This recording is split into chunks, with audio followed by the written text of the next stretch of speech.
Each autumn, the fruits on the quince tree ripen. For me, they've become a symbol of this time of the year. So when I first moved to this place, which happened to be in the autumn, and found quinces on the ground, I instantly felt at home. This video is about making two creations from the same batch of quinces, quince jelly and membrillo, or as it's also known, quince paste or quince cheese.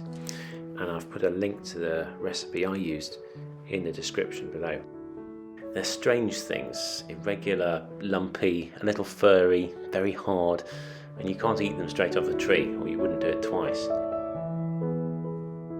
Starting with the quince jelly, the first thing to do is peel the quinces, cut the cores out and slice the quinces into small pieces, and all of those pieces go into a large pan. Occasionally you see them in the shops, but they're not as popular as the staples, and I think of them as a sort of eccentric fruit. They're not worried about fitting in, about being round or evenly shaped or sweet. It's almost as if they've gone out of their way to be different. Once you get to know them though, you realise they're quite special.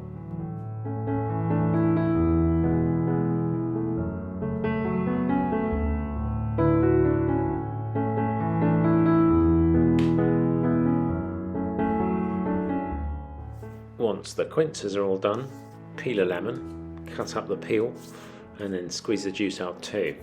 The juice and the cut peel go in with the quince pieces.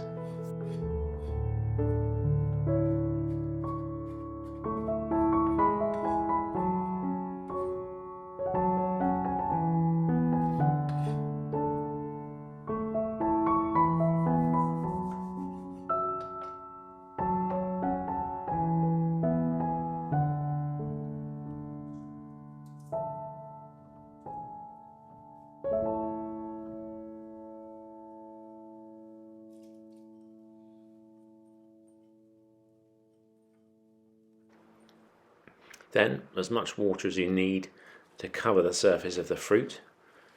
Heat the pan for as long as it takes for the quince to go soft. It'll take a while. I think I left mine simmering for about an hour.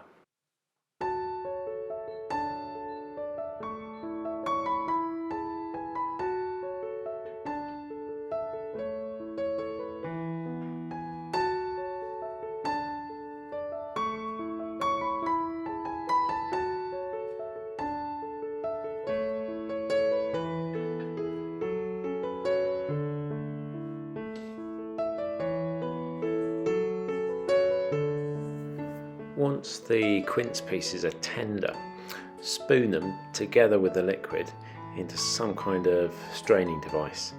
I used a colander with some muslin clipped into it, all sitting on top of a pan. I didn't apply any pressure and just let the liquid run through and left it overnight.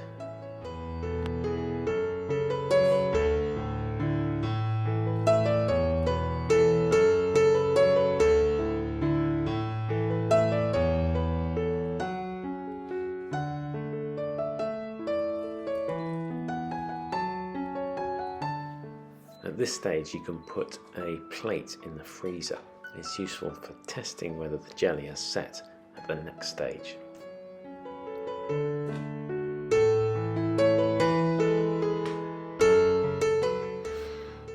All the liquid from the quince boiling goes to make the jelly. Don't throw away the soft pieces of quince though, they're for the membrillo.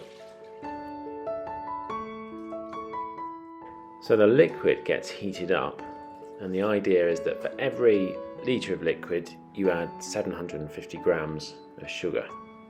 I reckoned that I had somewhere between 2 and 3 litres of liquid, so I put in 2 kilograms of sugar.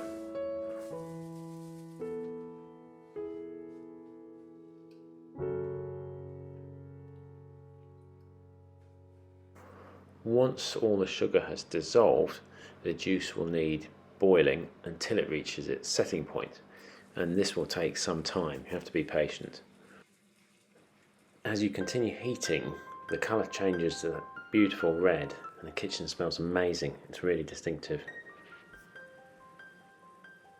How do you know when the setting point has been reached? Well, this is where the plate from the freezer comes in.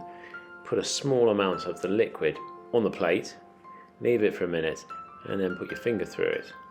If it's set, it'll wrinkle up.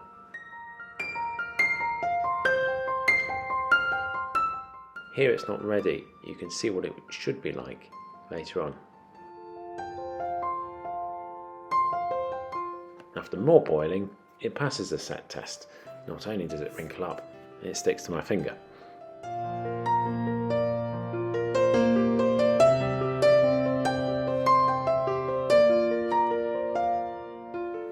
A little butter to deal with the bubbles.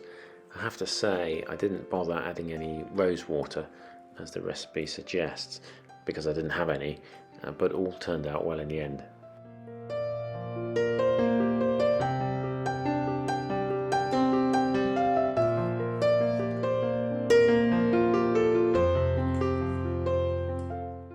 Time to bottle the jelly. I was a little lazy in sterilising these jars. I didn't put them in the oven, but I did put first hot and then boiling water in them, luckily not cracking them, and that seemed to do the job. The jelly hasn't gone mouldy.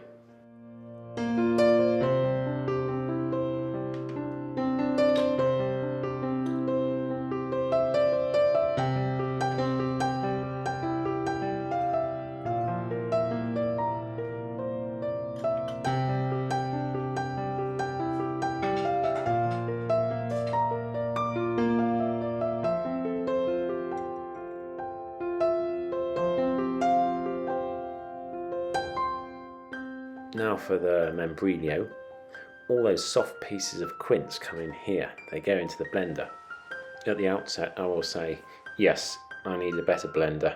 I've cut out the most frustrating parts. Anyway, the end result is a puree, and that goes into a big pan together with 750 grams of sugar per each kilogram of paste. Put on the heat. Again, this will take a while, and you need to stir every now and then to avoid the bottom burning. You also need to be quite careful. Once you mix the sugar in and get it boiling, not only is the mixture hot, but it spits and then sticks to you, retaining enough heat to really burn. And when I say it spits, to give you a feel, I still need to finish cleaning the ceiling.